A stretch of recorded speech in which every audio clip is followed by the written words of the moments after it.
Kyna has been the one to take it over the top of late, but the most recent one, it was actually used that took it first over Kyna. That's the name that I was trying to say in the most recent tournament they fought in. So it kind of bodes well for Use here as we get into winners finals.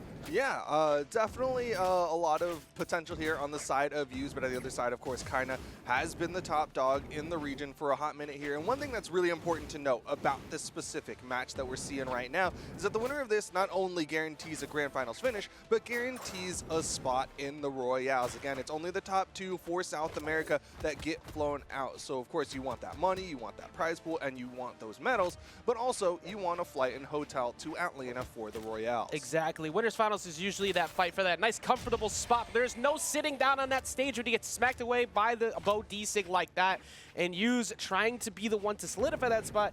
There's a lot more on the line all of a sudden at the beginning of top 4. Yeah, and Use has definitely been making a good showing with this Lance. We've seen a couple of vectors already, and generally it's been about that Bow, but Kyna, with a great chase up, follows the dodge of Use and ends up picking up that recovery. Yeah, the biggest thing, of course, for all the success of the Qatars that we've seen throughout this weekend is how good are they off of those neutral light reads, and it's just, of course, going to be very dangerous as the match progresses for Kyna, dropping off with the slide cancel neutral lights and trying to see if Use will maybe panic to the left. Nothing really comes of it, but Use, I feel like even if he gets caught a couple times, he's not really too afraid. He's like, all right, that's fine. I'll reset, and we'll get right back to it. As he does right now, it just barely misses that. Great spacing from Kyna in the air, actually outspaced that N-Sig and then punished with a gravity cancel Psylight, kind of just a, this is the only reaction I can have right now, but still being able to punish those signatures coming out from Uses. Throws out another one with that side Sig. Sidelight won't be enough just yet here. You got to watch out for the potential D-Sig, and there it is. Yeah, he kind of just hovered around, making it look like, hey, I'm going to maybe press something. Are you going to burn your dodge? No? Okay, oh, you were already floated too high. It covers so much space at that point. Yeah, just great patience coming out from Use, and that's twice now that Kyna has just kind of fallen inside of that down Sig. It covers both sides, but really it's all been on the front side. It's just been Kyna landing on top of Use and Use being like, all right, big hitbox. There's that D-Sig again. That one is, I feel like Kyna's way more less jump scare with the D-Sig, like we were talking about earlier. Sometimes you just don't know when it's going to come. But Kyna's very pick and choosy when he decides to go for it. And I think that's the most frightening thing about dealing with his Qatars. Yeah, he definitely tries to pick the spots where it's going to be the most efficient and the most effective. Use, on the other hand, has been, I think, 3 for 3 with those bow down Sigs. He's been great at hitting those against Kyna. Yeah, I feel like Kyna's starting to cook a little bit here. He got double dare right in a row. His positioning's really good. He's just barely missing the nairs. That's multiple times now. He's called out the jump, but has missed the nair spacing. Doesn't matter, though. Resets right back in, Duke.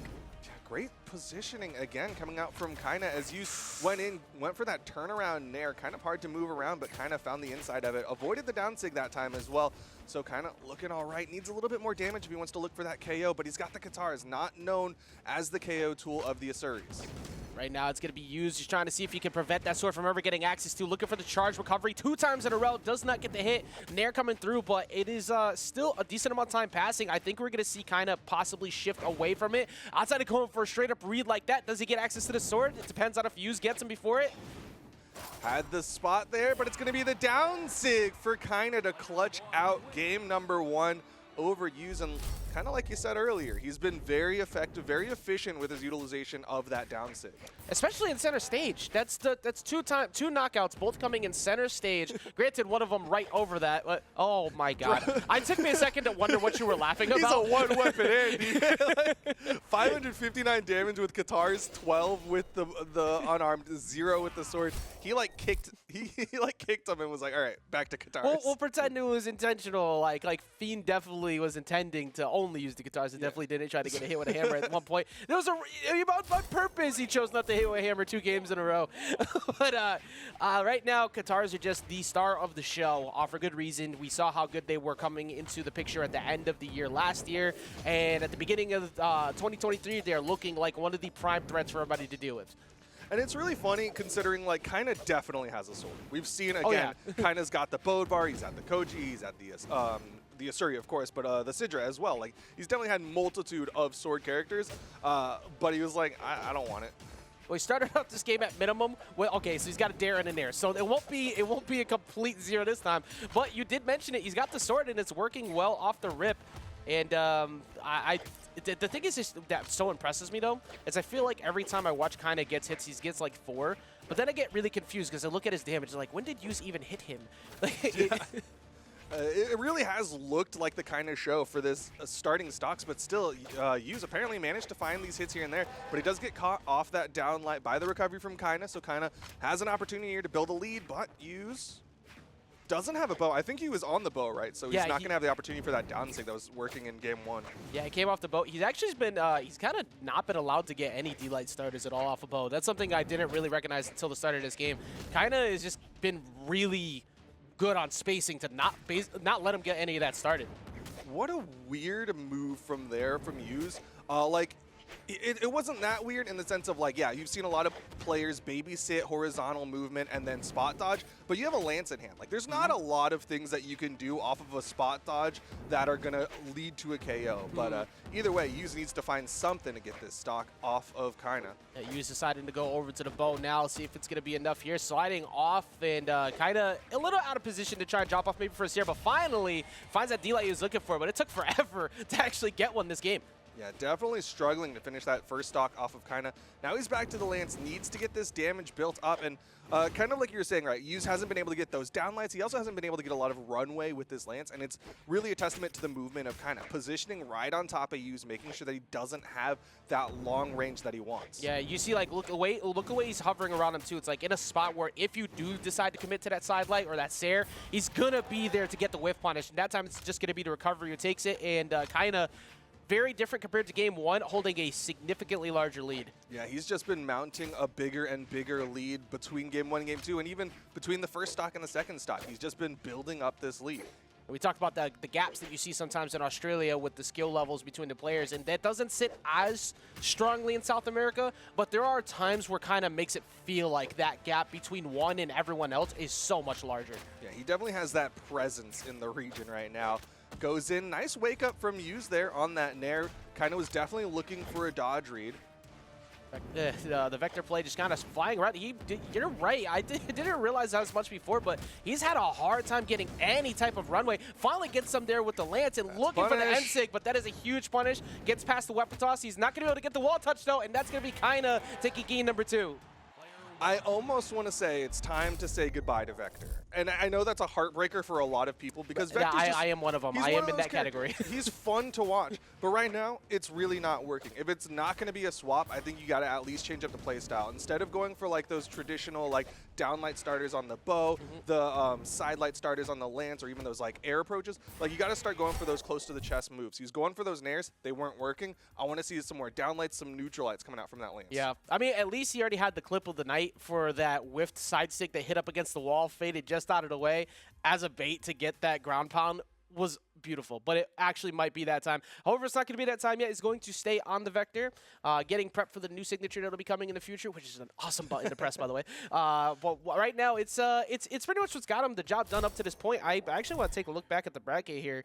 Use hasn't dropped many games in his bracket run. It's pretty much only Kyna that's made him stop. What do you think about this counter pick over to Miami Dome to try and shift things up? I definitely understand why Use thought this would be a good pick, right? Again, 2 really strong neutral signatures that can pick off of those soft platforms. But with the way that Kyna's been playing, I don't think that really matters. Like, Kyna hasn't been playing the platform game. He's been making sure he has that stage control and staying underneath Use. That is very, very true. He's the grounded gameplay has just been so good and just tracks him all the way down. Weapon toss down too. No, I think won't be enough just to sneak in that touch. But it's just that homing missile feature that it feels like he is right now. He just stays right on top of you, but doesn't actually decide to go off until he sees that one mistake. Kyna is just picking apart Use right now. He's got that screwdriver and he's just taking all of the bolts out of this airplane. Use going to go for that ground pound, but Kyna lets him get back onto the stage. I feel like just everything about Kyna's movement, you feel like everything you're about to press is going to be the wrong choice. And this is coming from Use, who's been phenomenal all day and making everyone else feel that way with the bow. But I haven't seen much of the bow. Like, look right now, like he's forced to jump Sair around with the bow and hope to back him off, and that's pretty much all he has. Otherwise, Kyna's played completely around it. Yeah, Kyna's just positioning again so well against Use. Goes in, gets a side light, can't chase into more, doesn't punish the recovery. Opportunity here for the stock. Goes low, goes for the ground pound. Kyna might turn this around though. Downlight side air use. Does he have the movement? No, he does not. Kyna gets another one. Yet another reversal. As soon as he caught him going off stage, he's just Kyna has been so on point. You cannot challenge him off stage right now. You can't challenge him on stage because of his spacing. What is the answer? The answer is somewhere deep in some AI-written script that you hope will help you out. But right now, you need to upload that script to Vector ASAP. He needs all the help that he can get right now, as he does get that side air, which will lead to a KO, and it looks like he's going to be sticking with the Lance for this one again.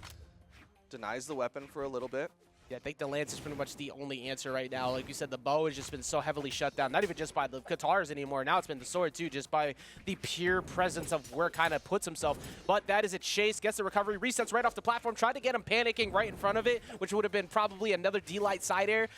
Good job for him avoiding that, but it doesn't seem like he has many other mistakes left.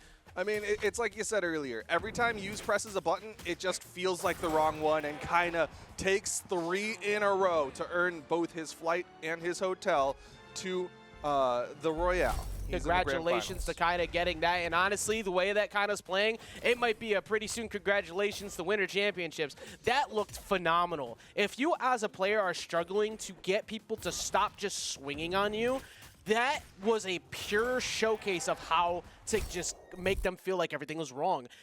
Just outside of range, just outside of spacing, and was always right next to him to make him feel so afraid to even make an attempt at a D-Light, to make an attempt at a side light on Bo. So he's forced over to Lance. But the Lance barely got anything started either, because anytime he went for a neutral light, he got smacked in the face for it.